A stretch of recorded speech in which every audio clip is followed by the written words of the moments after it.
When it comes to selling products online, there are a lot of business models that work. There's some that can't work.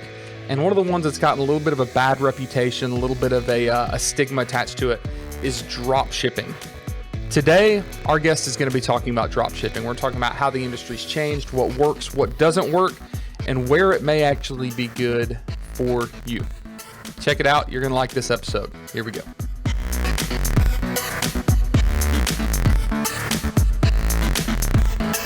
Hey everybody, and welcome to another episode of the AM/PM podcast. Today we have a special guest with us, Mike Weiss. I just learned that it's not Weiss, which I've been saying in my head for the past 3 months. It's Weiss. And Mike is the chief community officer of a company called Dropified, which supports somewhere around 130,000 drop shippers. It's a pretty big deal. So welcome to the show, Mike. Glad to have you here. Thanks, man. It's great to be here. So the reason I want to have you on is I want to talk about drop shipping. And the reason I think that's important is because, myself and a lot of the audience come from the e-commerce world, and it's very siloed. It's very compartmentalized. We have the arbitrage people, we have the Amazon people, we have the Shopify people, we have the affiliate people, we have the drop shippers. And I know very little about drop shipping, but I know that in a lot of ways it's extremely similar to a lot of the things that I've done or the things that I am actively involved with.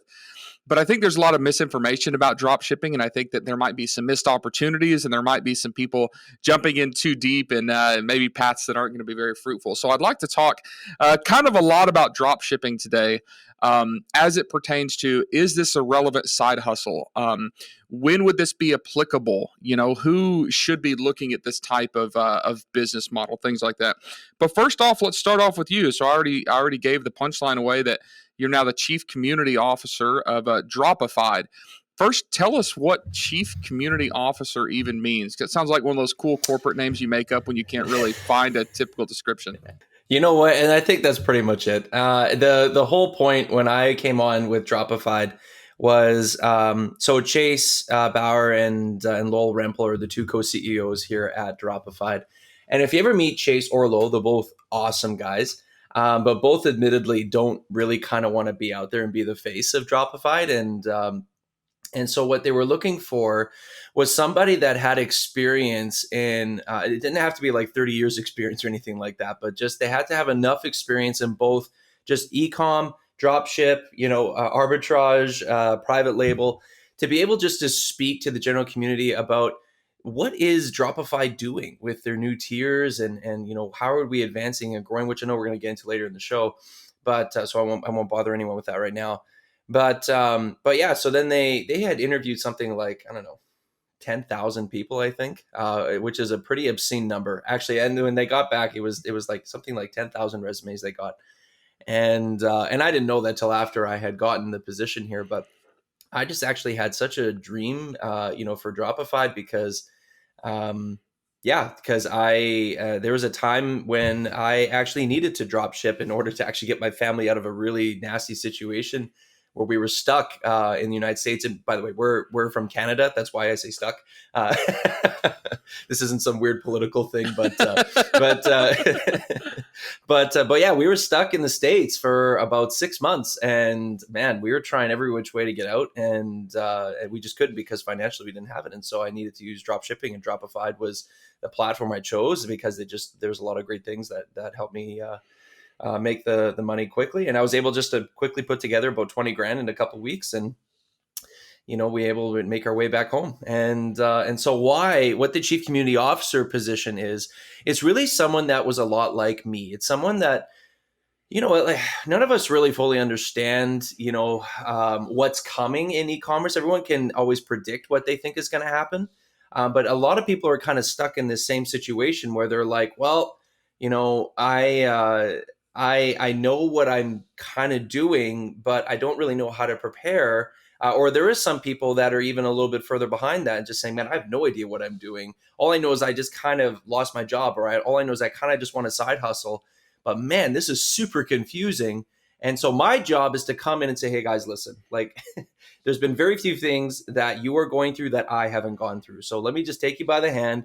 Let me actually show you how it's done. Instead of just being another person talking, I actually want to jump into your site, jump into your products, help you understand maybe what a smarter route would be, And Dropified's really done a great job on kind of opening up that kind of master coach, if you will, position. And so I would probably chop it up as a chief community officer as like a master representative or a master coach or an ambassador or an evangelist for the company, but that actually knows what's going on and is willing to help people. Well, I think it's cool that you have this position with a company that you actually used as a client. You actually used it as a resource, before you started working for them, which is pretty cool. So I'd love to hear more of your story about this being stuck in the U.S., but basically it sets up a lot of the context that I think is interesting about drop shipping, in that it is on the surface level, and I want you to explain this more, a business model that doesn't require a lot of capital. You said you used drop shipping to raise money because you were broke, and if you're broke, you can't go out and buy inventory. So before we get into that, tell me what's your career been before this? What led you to this, oh crap, I'm strapped for cash. Oh, there's this crazy thing called drop shipping out here that's going to help me. Yeah, because people are like, let me stay away from that career, right? Yep. What left you broken stranded? What left you broken stranded? So over the last 20 years, I have had the privilege of working with a number of different companies, really to focus around their sales departments, right? So anywhere from the online security to finance to telcos to Amazon companies, to restaurants, whatever. The component was they wanted to bring somebody in that was kind of a fresh perspective. And so I've had the privilege of actually having more of a consulting type gig that would, hop in and out of these longer contracts with folks. And really it was just to say, poke the holes, right? And to be honest, it started back when I was in when my first job in corporate was, I think I was just a phone salesman at a telco up here in Canada. And I mean, unfortunately, the way that you're trained sometimes is to kind of grease the wheels, if you know. And so, it doesn't matter how it got there. The fact is that it got there, kind of thing. And I just started realizing, man, there's a lot of ways to break rules in big, large corporate environments, because there's just the checks and balances aren't the same as when you're super lean and it's like every decision that you make has a consequence, right? And so I just actually it was actually a really bad start, I guess, but I actually really enjoyed breaking rules. But then reporting those broken rules back to my my boss after there's a couple of times where maybe I stuck in that broken rule environment a little too long. But then I would bring it to my boss and say, guys, I have an eye for just poking holes and stuff and breaking rules and helping you understand where you're going to be losing a lot of money and where people are capitalizing on this opportunity here. And that actually earned me a couple nice promotions in that position in that company. And I just realized, man, I love doing this. Like I love helping people understand where holes are. But then I was doing very, very well in the sales side of it and helping my sales teams grow. And so I thought, man, there's a right way and a wrong way to doing this. There's an old way and a new way to doing this. And I kind of just, hitched my wagon onto the new way. And that's what brought me out of telco. And I started getting into, I got into online securities, which is a world I did not understand. I mean, I knew how to play Halo and stuff, but there's a world out there that people on the day-to-day do not know about. And that is that online, gaming, online chat, online securities world. And so anyway, I spent a year just really helping a company grow and develop. And that was really maturing because I was like, holy, like this is lean now. I need to actually get this thing moving. And so there was definitely a couple months where it's like, well, if I don't sell $200,000, then the company's going under. And it's like, holy, that's a lot of pressure. And so I just went back to those strategies of just what's the best way of selling? What's the best relational way of selling? How do you story tell this thing properly? How do you go through the points that you need to? All of it, right? And then finally, I ended up with the financial company. And then my wife and I decided that we wanted to kind of stop working for, exclusively just for other people, like just to, line their pockets with money. Although it was great. I mean, I really enjoyed the experience, but we kind of wanted to do that for ourselves. And so we thought, why not bring that over into our world and start doing this ourselves? And that's where we started creating our own companies and our own private labels. And we started with selling toys. And then, that kind of branched into, a number of other things. So right now, my wife, and then my wife fired me because, Because yeah, it's your she's like, wife. Mike, get this is Yeah. my wife. Yeah. She said, get out of the house. I can't deal with you all the time. Go do something else. We're fine. The company's doing really good. Just now you go do something else. So anyway, so yeah, so then she's doing great. I mean, that company's selling tens of thousands of toys. Had a killer Q4 so far, and so then yeah, Dropified kind of was just another project, and it was one that I was really passionate about, and I just choose not to jump into projects unless I really enjoy them. So the whole like getting like losing money, we had actually taken a bit of a trip together as a family. And so what we had done is we had gone down to the States. We went to a big family vacation. It just really came after, spending about 50 or 60 hours a week working at the financial company. And it was just a high demand. And we just said, forget it. So we decided to take this big, long trip down. And then while we were down there, my wife's company, she was selling exclusively on Amazon. And Amazon had thrown a dangerous goods and hazmat stall on her, and so we had like literally tens of thousands we had hundreds of thousands of dollars tied up in this dangerous goods and hazmat, which was really kind of all the money that we were kind of bankrolling, because again, at the time I wasn't working it right at that point. And so as it got stuck, I mean, as everyone that sells with Amazon knows, their storage fees and everything else, they don't pause. Like they don't say, oh, okay, well, we'll hold off on that while we're holding off on you. That kept going.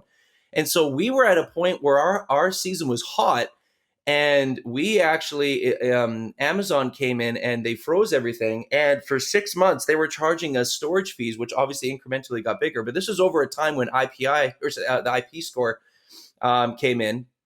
And so because we had such a crappy IP score, because our inventory wasn't moving, then we started getting charged through the nose on storage, versus what it was prior to. And all that money was coming out of our personal stores. And so if you think about something like 10 or 15,000, very large boxed units, that are getting charged storage fees every month, I think we were kind of losing, I don't know, I think it was something like, I don't even know what the number was anymore. I think it was like a few grand for sure every month, just in storage fees. And then over and above that, there were other fees and stuff that they're trying to tag us on for.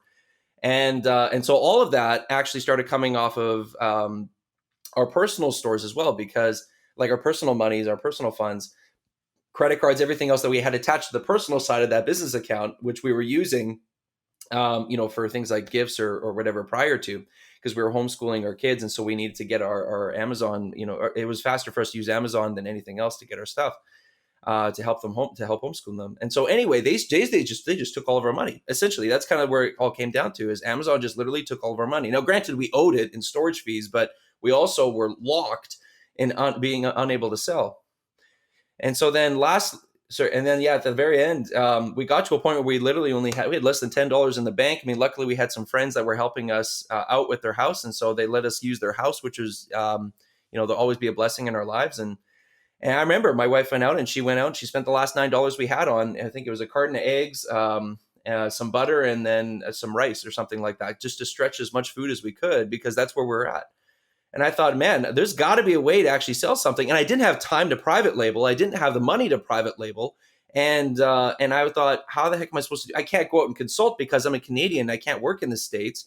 I mean, I was kind of freelancing as because I'm a musician. So I was freelancing at churches and anywhere else that I could, just to play piano or just to sing or whatever, just to get some money. But that was drying up real quick. And we thought, holy, how are we supposed to do this?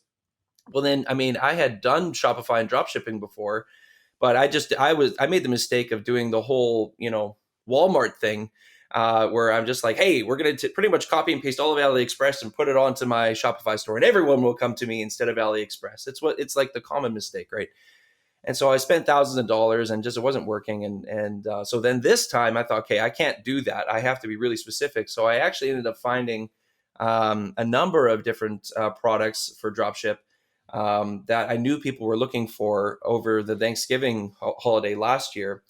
And I was able to actually sell it to them and then do a lot of customer orders and then jump onto Facebook and jump in and just do whatever ad spend I had left for the couple $100 we had left. And in that process, it was, like I said, it was a 2-week process, a lot of research on the front end. But after 2 weeks, I was able to put together about 20 grand and which helped us actually get home. And then that's where we kind of reset and said, okay, what do we need? And then obviously Amazon unlocked, and we got a chance to figure that out. So sorry, that was a long answer to your question, but it's really good because, you have so much context, you have so much background because you've, have done different types of e-commerce selling. You've done private label. You understand all this stuff. I love Amazon private label, and I even hate the term private label. I love building a brand and selling it. Like, we'll say that. And, but there are some downfalls, like getting your money tied up in inventory. And Q4 is tough because those of us in the industry, everybody thinks that we're raking it in. Oh, Q4, you make all this money. Well, Q4, you've been lean for 4 months because you bought mountains of inventory to get ready.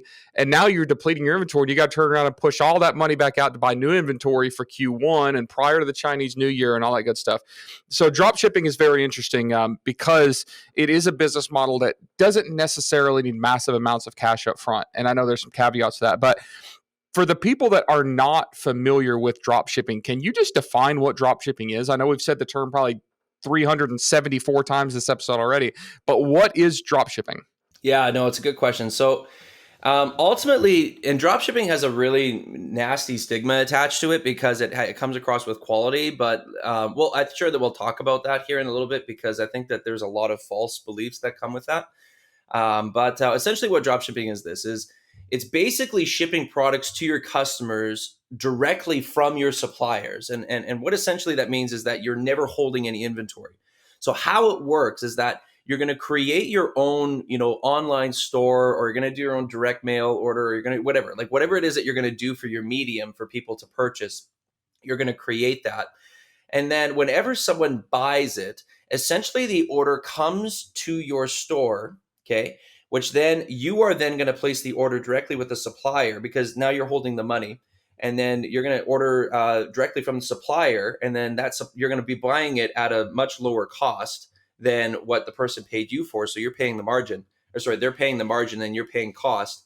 And then they are going to ship it to your customer directly. So you never touch the inventory, but you get all the profit. That's essentially, that's in its simplest form what drop shipping is. Yeah, and just some examples for those that aren't familiar with it. The three most common examples of drop shipping that I see, and if I leave one out, Mike, let me know. But I started seeing drop shipping for the first time when I was selling first products on Amazon 2015, 2016, and my products were showing up on Walmart.com. Right. So what people were doing is they're just copying and pasting my product information, listing it on Walmart as if it's their own. And if they got a sale, they would go buy it from me on Amazon and set the shipping address as that client that just purchased it. And they would mark the price way up. And I would see people all the time, like in the Facebook groups, oh, I'm selling my product for 20 and someone else is selling it for 40 on Walmart, hijacker. No, it's not a hijacker. They're just drop shipping your stuff. Second example, I know guys that were selling, they're still doing it, like $10,000 hot tubs, steam showers, thing like that. So what they do is they find manufacturers that have, a nice product, and they go out and they build their marketing funnels, and they build, Facebook ads and social media ads and Google ads. And if you go to their website and you buy the product, then it's shipped and maybe even installed without you ever having to touch it. And then you just pay the supplier, the manufacturer, when it sells. And then the third one, the one that gets a lot of, I guess, bad rap, and what you're saying, there's a little bit of a stigma involved, is this drop shipping straight from China. And where I've seen that specifically, like on Amazon, is people will list products on Amazon. You'll see the delivery time is 2 weeks, 3 weeks, 4 weeks sometimes, and they'll ship it super inexpensive. And these sellers will have 3,000 listings, and all they're doing is copying and pasting the information, the images, the product stuff from AliExpress, which is Alibaba's like B2C platform, right? And that's where a lot of these bad stigmas came from. I remember, and it doesn't just have to be Amazon. It could be Shopify sites. It could be social media. I remember my wife found this. Yeah, eBay. My wife, a few years ago, found this amazing sweater on a Facebook ad. And it looked great on the model. And this is going to be the nicest sweater she's ever bought. She's like, oh, this thing's amazing. She buys it. Where is it? Where is it? Where is it? And like 3 weeks later, it shows up in, a wadded up package with Chinese writing on it. And she opens it up, and it is not what she expected. I mean, it's like light years different from what the images were. And she was so upset, but she only paid $9 for it. And it wasn't worth shipping back. Probably for a doll. Like, yeah, exactly. So those are like the most common types that I have seen of drop shipping. Are there any other big ones that I've missed? I mean, China is kind of the big one right now. I think I'd probably say the only other one that I would throw in there is something like mail orders, right? So, for example, when you look at traditional MLMs, that's a perfect example of what dropship could be, right? So, if you have like, I mean, I don't want to throw any brand names out there, but let's just say like a makeup or a shake or a vitamin, thing. That would be an example of like more of a drop shipping, because essentially, if you think about it, you have the agent that is going to be making the margin or the commission, or a lot of the margin or commission. If anything, it's like a glorified affiliate program, but they are going to be making like a lot more of the margin or commission based off the packages that they sell, because there's more margin there.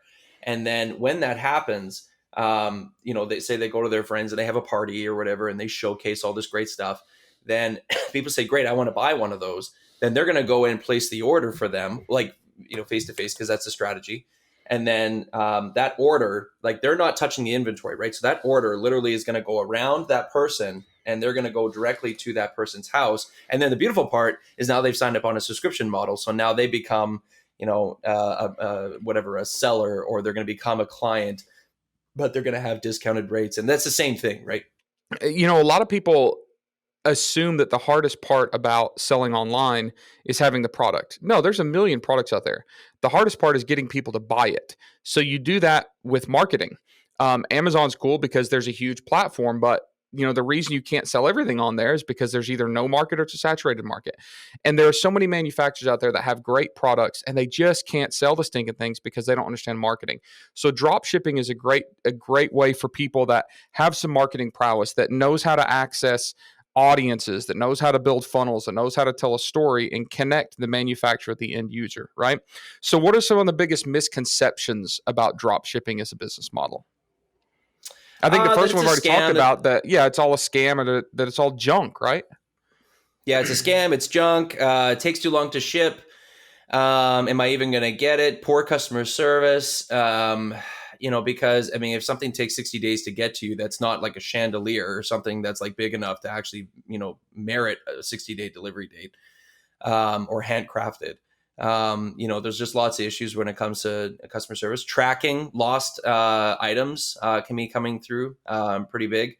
That's on the customer side. On the seller side, it could be that, again, same thing, long tracking times. The fact that they actually have to pony up the money first before they actually even get the money, because depending on the actual merchant provider that they get, it can be something like 5 days before they actually receive the money that the client had actually given them. And then, but they can't wait 5 days to actually wait for the shipping, because it would just, that would delay it like crazy. So they usually front the money, and then they get paid afterwards. So that's a big pain in the butt sometimes. Tracking numbers, getting tracking information is really hard.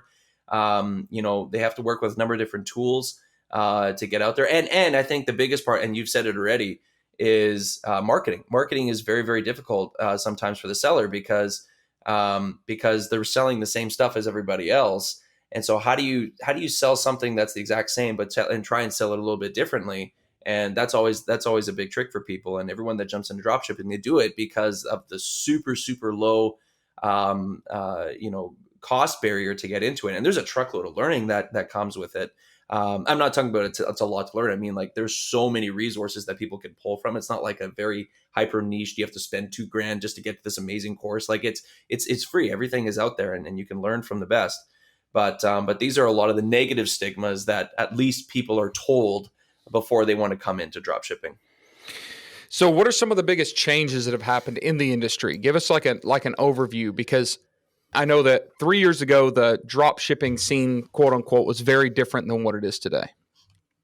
Yeah, definitely. So if we were just to stick in the last few years, then I think the biggest one is presence, right? So for example, we have so on Amazon, like you said, people were everywhere selling this stuff on Amazon. I mean, I remember even our toys, people were trying to hijack our toys. Now, thank God it was customized, but people were trying to hijack like a lot of the components of our toys that we were getting from China as a private label, and they were selling them at cents on the dollar. Like, it was so brutal.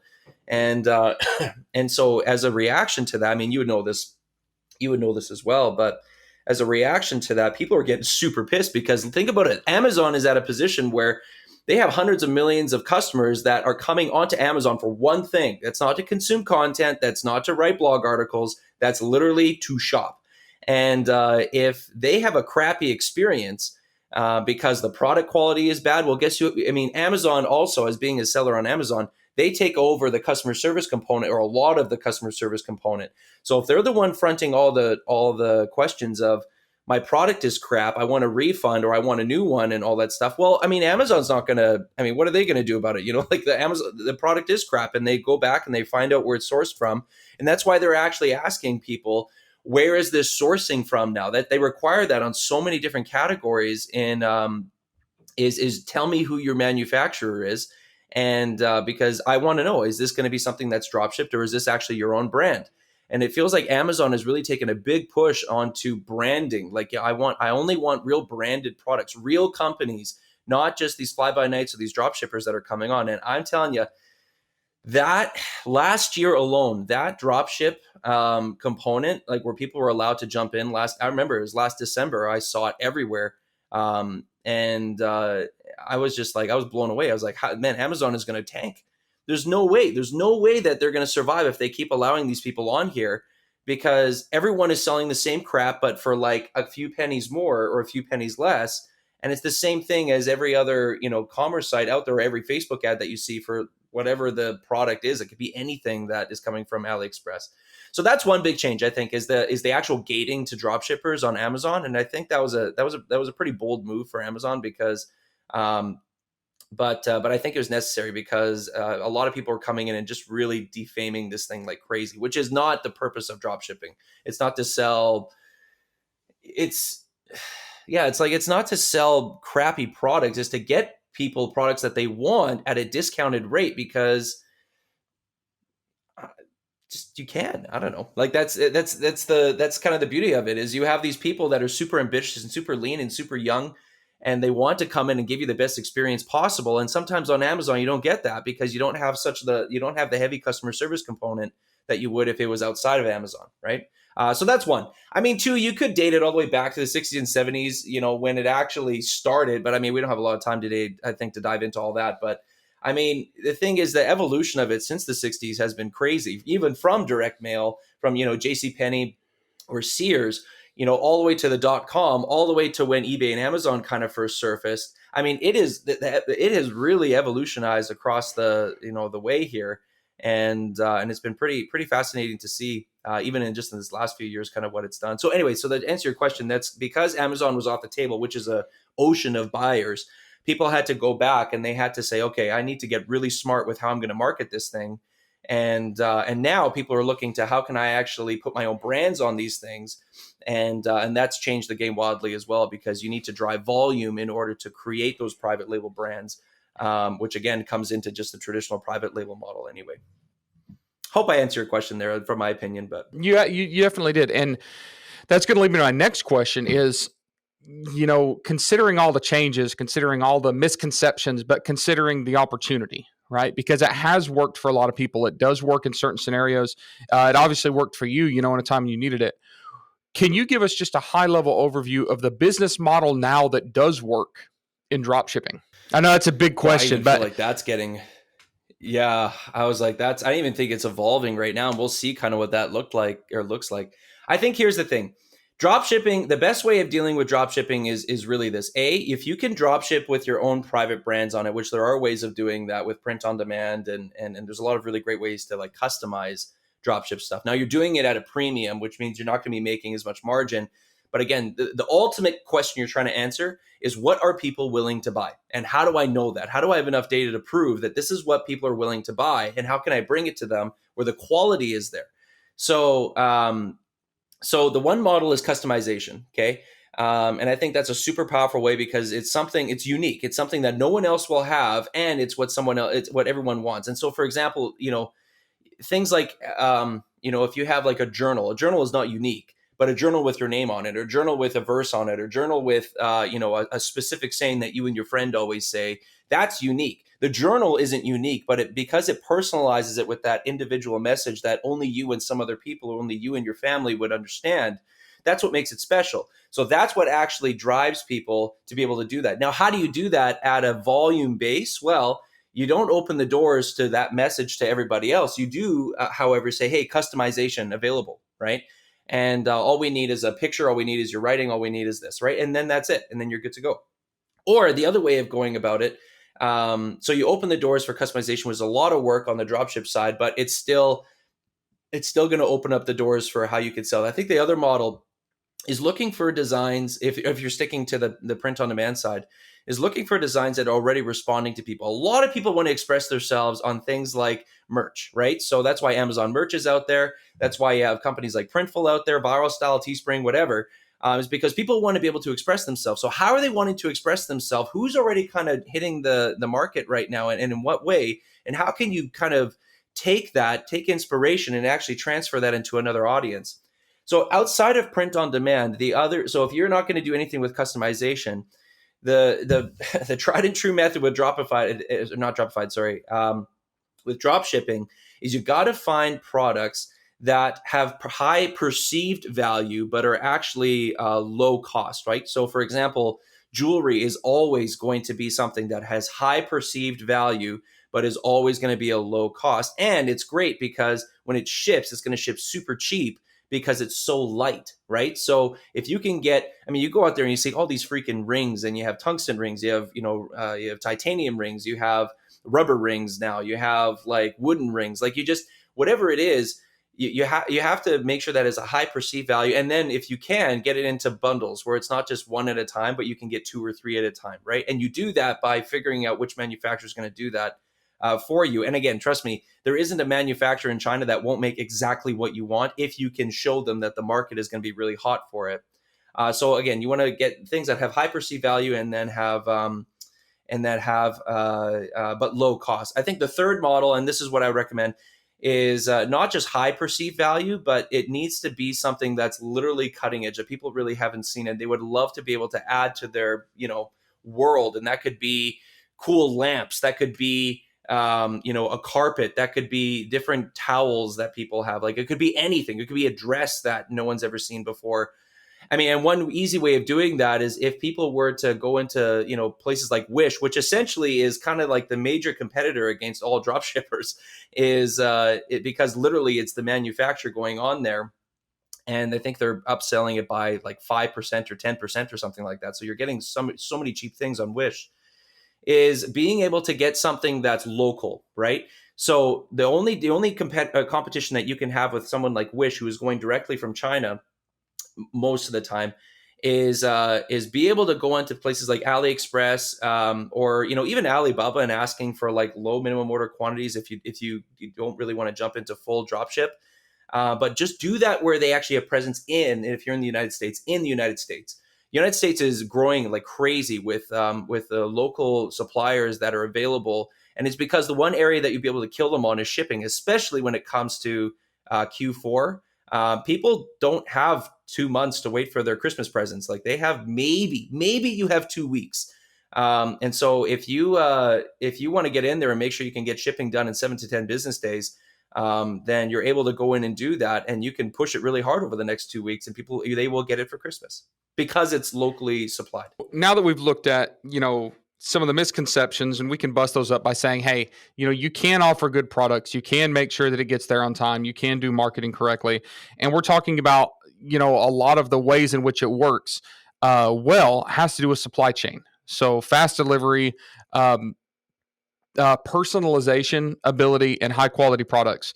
And that leads me to kind of come back full circle to talk about Dropified, which has done something very interesting. And that's really why Dropified caught my attention on the industry, which is you guys have created a model now where people can drop ship from US manufacturers with like a 1 unit minimum order quantity with personalized branding. Can you talk about, you don't have to give the Dropified sales pitch, but talk about why you guys felt like it was important to go on that endeavor to allow U.S. manufactured products, and how you're seeing that change the industry now? Yeah, no, it's a great question. And so I would probably say this, Dropified started as a drop ship product hub, right? So like we were out there, I mean, similar to what you're seeing out there with Oberlo and Spock. I mean, we definitely had a lot more features, but the key is that we were in that hub where, I mean, it's a great business model for folks, and there's lots of commissions that AliExpress pays out on and other suppliers. But the thing is we were seeing the same thing over and over and over again, and because Dropified took over a lot more of the helping with customer service and helping with fulfillment, we did just kind of leave it to the end, to the end seller to deal with all that. We were getting these same questions over that you're talking about over and over and over again. So a couple years ago, Lowell and Chase, they made a pivot, and that pivot was, how can we actually how can we disrupt the industry enough where we can actually be chartering new territory that very few people have actually even thought of, if anyone has ever thought of. And that way we can actually combat all this stuff. We can combat the long shipping times. We can combat the poor quality. We can combat the generic branding that everyone else is kind of selling, right? So how do we do that? And so what we did is we realized that there was actually a lot of people that had the same desires as we did, but they didn't have the resources like we did. And what I mean by that is these were people like folks like manufacturers or fulfillment centers that were just saying, hey, listen, if you could just let's talk about fulfillment centers. If you could just give us the products, we would make sure that the shipping is done in 1 to 3 business days. Because of the high volume that we have, we get to negotiate with the shipping companies crazy rates because we're dealing with tens of thousands of orders a day. And so we can get very, very, very low shipping costs, and we can make sure it's done when we're talking about shipping costs, about priority, right? So 1 to 3 business days. So we combat that. So we thought, awesome. All we need now is the product, right? And we believe the product really is the most important thing, because the one problem, especially with the types of products that we're talking about, messaging and delivery is a massive component.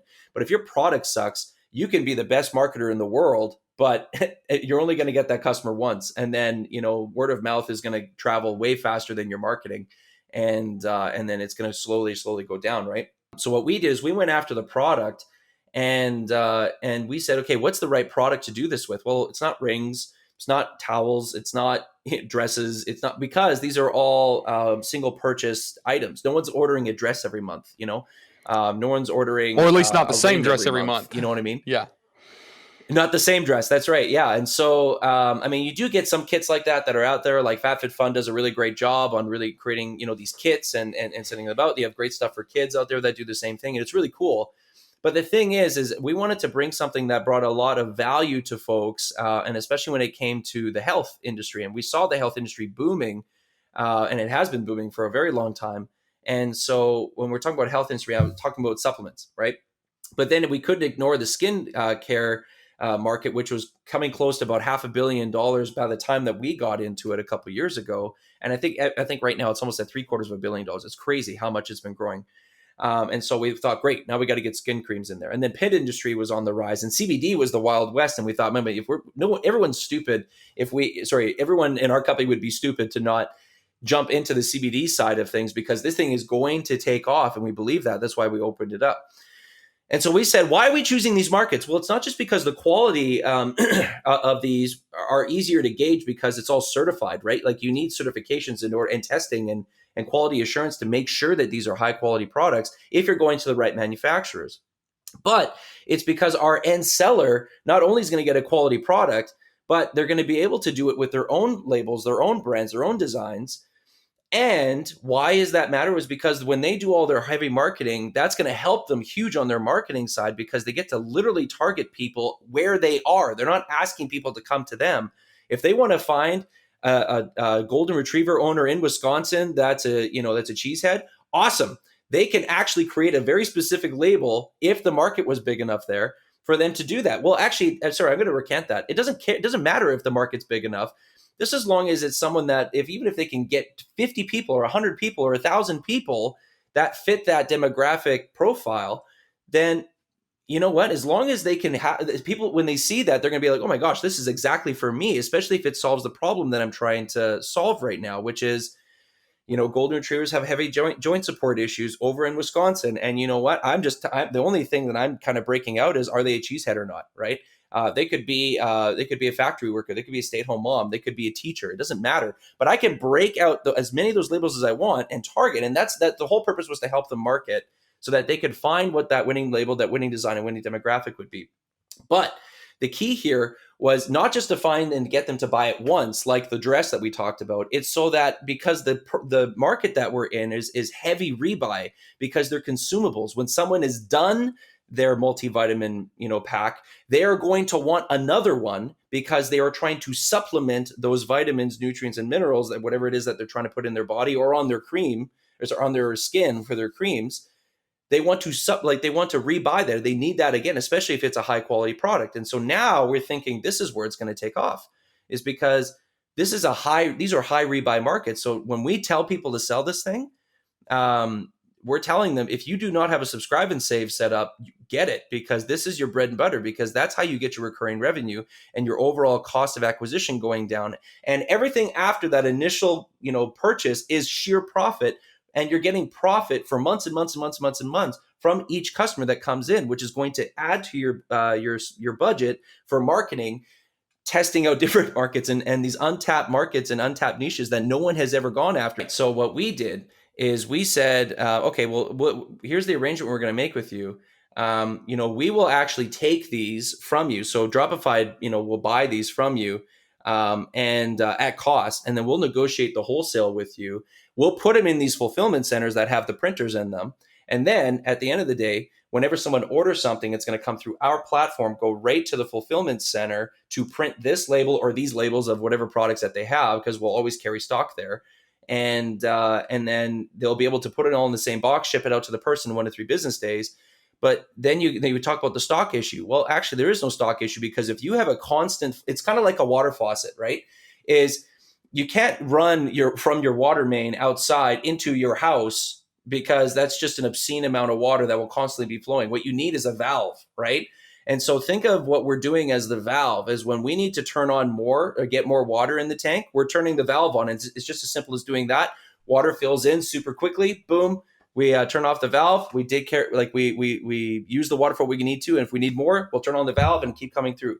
So this is the beautiful part of having all these manufacturers partnered with us, is we have all these water mains that are coming in and saying, man, we love this because we're getting high orders because the volume is pushing out like crazy. And as long as we're continuing to bring high quality products, that's the only way this is going to sell, is people are only going to choose. Our sellers now have the pick of the cream of the crop to be able to go from that. Sorry, I didn't want to do too many plugins for Dropified, but it is a really exciting opportunity, because the only other way around this is a lot of people are trying to do this as well, is they're limited by how many products they're allowed to do this with. And we're just not, because we're not limiting people to 1 brand or 2 brands or 3 brands. We're not limiting people to, because that just takes away the point, right? If you have to, because it's the same thing as private label, you have one chance, you have to do so much research to get your one brand figured out. And I just don't believe that people today, or even the world today, is going to respond to that, because if you fail in that one brand, it means that you're done, right? And it's a lot of time, a lot of work, a lot of effort. And we're just saying, well, take the pressure off of that. Why don't you create 50 brands, do your research, put 50 brands out there, figure out what one's going to land. And if someone comes in and buys even one, then we'll fulfill it, because there's no minimum order quantities, because it's that traditional dropship model that we're trying to go after on the order fulfillment side. But we're bringing in the power of private label, similar to what you would see with something like print on demand for apparel. Sure. And things like that. Well, I think it's interesting that so many people get a perception about an industry and they lock that into their brain. So, example, drop shipping is Alibaba to Amazon, or AliExpress to Amazon. And what's cool about an industry that is full of entrepreneurs is that even the companies that support those entrepreneurs are entrepreneurial too. You guys saw this opportunity for drop shipping. You knew the need for it, but you knew that you had to change the game. And I think there's a lesson to be had about being told no. All these manufacturers that you went to, no, we don't do one-offs. We don't do one product. We're not going to do this, do this, do this. And there's a lot of times you could have said, okay, give up. Let's keep going back to the old model. Let's figure something else out. But somebody was able to figure out, well, fine, we'll just buy this stuff from you and we'll ship it to somebody else who will actually fulfill the orders and do the labeling, which is a great solution. So I think it's a good example of ingenuity and not taking no for an answer and being able to just keep grinding till we figure it out, which is something that we all have to do. But it generally is worth it. So kudos to Dropified for pulling that off. I think that's really cool. So I know we're running short on time. This has been a little longer episode than a lot of them, but there's so much information I want to get here. Let me ask you this, Mike. There are a lot of people that have multiple businesses. They're doing all sorts of online, offline, whatever. And those of us that are very entrepreneurial, a lot of times we do multiple. We're always looking for the next thing. So if anybody listening that's not familiar, or maybe they are, but generally not familiar with drop shipping as a business model, where would you tell them to go to find some resources to learn about drop shipping, to determine if it's something they need to add to their entrepreneurial arsenal, so to speak, or not? Yeah. Actually, one thing I would probably recommend. I mean, there's so many resources out there, dude. Like freaking Shopify alone I think is leading on the on like drop shipping education. Just because I mean that's kind of where the bread and butter is as well, right? The private label goes to Amazon, drop shipping is kind of sticking with Shopify. And they're huge, right? And so, I mean, I would definitely, you could freaking Google like how to drop ship, and you'll see a whole, like pretty much the whole page is going to be Shopify's blogs and how-to articles, and they actually do a really solid job there. So it's not a plug-in for Shopify for any personal reasons, but I want to bring the best information to people. I mean, there's a number of courses and stuff that you can take out there as well, but again, I don't. It's really kind of based off of what you feel comfortable putting in and how much investment you want. What I would probably, if I could, here, Tim, is I would say that when you're looking at drop shipping, you need to think of it as as a tester, right? So what I mean by that is this: if you already have your own products, if you're on Amazon like me, right? Don't think of it as being another product necessarily of, man, I'm gonna just focus 100% on drop shipping and I'm gonna make that a whole nother business model. I wouldn't do that. I would say understand the power of drop shipping. The power of drop shipping is this: is you can have access to literally what the entire world of products are out there, right? And what you need to do is consider what is going on with your brand, right? What is happening with your brand right now, and how can you complement that brand? You can complement that brand by doing things like free giveaways. Dropshipping is a really easy way of creating free giveaways because it's super low cost. And I mean, it's a way to kind of get it out there to your clients to actually test it, right? Another way that you can use dropshipping is to figure out what your next product needs to be. Right? So use dropshipping as an opportunity for you to do your product testing, right? If you're going to use something like Dropified where you can do the customization, then use it to help test what your brand is going to be, test what your design could look like, test, what could this look like and who's interested in it? Because the thing is every company is going to die if they stay static, right? I think that's just universal until you reach a certain level where your brand can sell itself. And like, Coca-Cola or Pepsi or whatever. But even then, they're not even remaining static. They're always out there and they're changing and manipulating and growing. But the thing is, they don't deviate from what's working. If you're in a position where you're like, cool, I have a seasonality product right now, and I need to look for an evergreen product. Well, I mean, the one of the best ways you can do that is to actually go out there, do your research and on finding out like what is selling and how is it working. And then get those samples for yourself and say, how does this feel? How is this actually, is this a good quality thing? Do I want this? Will this be a good part of my brand? And then even asking your existing customers, hey, listen, if you were to buy something like this, would you be interested in it? Or hey, here's 5 products that we're interested in right now. We want to give you one of them for free or 2 of them for free. And then we're looking for feedback on it. None of them are going to have your brand on it yet, but it's all drop shipped, right? This is a very powerful way for you to actually do your research. And this is where I think a lot of folks that do drop shipping fail to jump into private label. But a lot of people that private label fail to do with drop shipping is they don't see it as a product testing environment. They don't see it as a brand testing environment or a design testing environment. They just say, that's evil. This is where I am. And I'm going to stick with what I know. And there's wisdom with that to some degree to shifting your business model. But you would be foolish to not adopt both business models. And because what I mean by that is, say that you have the product that works, there's nothing stopping you go to that manufacturer and saying, hey, I want this to look like XYZ with my brand on it, and I want to order 1,000 of them. So you can bring that back into private label really, really, really quickly.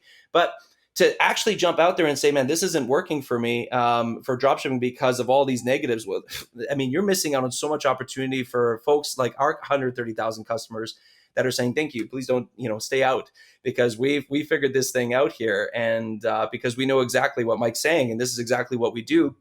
We can flip in and out of products without any inventory like that. It takes me a day to change my entire catalog. And how, for Amazon, you just can't do that. Like I can't go to my wife and say, let's change your whole catalog of toys tomorrow. And she's like, what? I've invested $100,000 in my toys. I can't do that, right? So what I would say is yes, look at the learning. There's lots of great resources and tools out there. I mean, I've kind of named a couple, like Shopify would be one really great one. Jump into Facebook groups that are currently doing drop shipping right now and really just kind of feel the presence of what's going out there. There's a lot of starter Facebook groups out there that are just how to get started in drop shipping. So you don't have to jump into like these Facebook groups that have just master levels of range where you're going to get overwhelmed by, e-packet if you have no idea what the heck that means and you're just looking at product research. So yeah, I think that's a beautiful world that we live in right now, is that you can literally jump in and put yourself in the silo that you feel like you're going to learn best from. And there's gonna be a lot of people in there that are experienced. I know I hate the answer of saying go to Facebook and jump into Facebook groups. I hate that myself, but I do think that don't just go to one resource would probably be my big answer. Listen to what I'm saying. Listen to, look for what trend, people that are leading in their thought pools are saying, and just make sure that you kind of figure out what that means for you.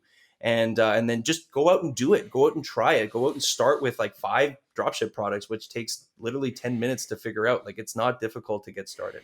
Yep. Awesome. Well, thank you so much for sharing this. Those of you listening, I know it's been a long episode, but we tried to pack in a whole lot here. There's a ton of stuff we could talk about with drop shipping, but we're trying to pack in as much as we can on one episode. So just forgive us for the lengthy one. But Mike, thanks so much for sharing this information with us. Thanks for doing what you do. Thanks for sharing your kind of origin story in the industry as well. And for those of you that want more information, you can go to dropified.com. They've got a lot of good information. You'll see Mike floating around out there. And yeah, I guess that's it. So Mike, thanks again for being on. Any final last single word of wisdom for the listeners here? Start. Nada. just start. Awesome. Well, thank you guys for listening to another episode. We'll see you on the next one.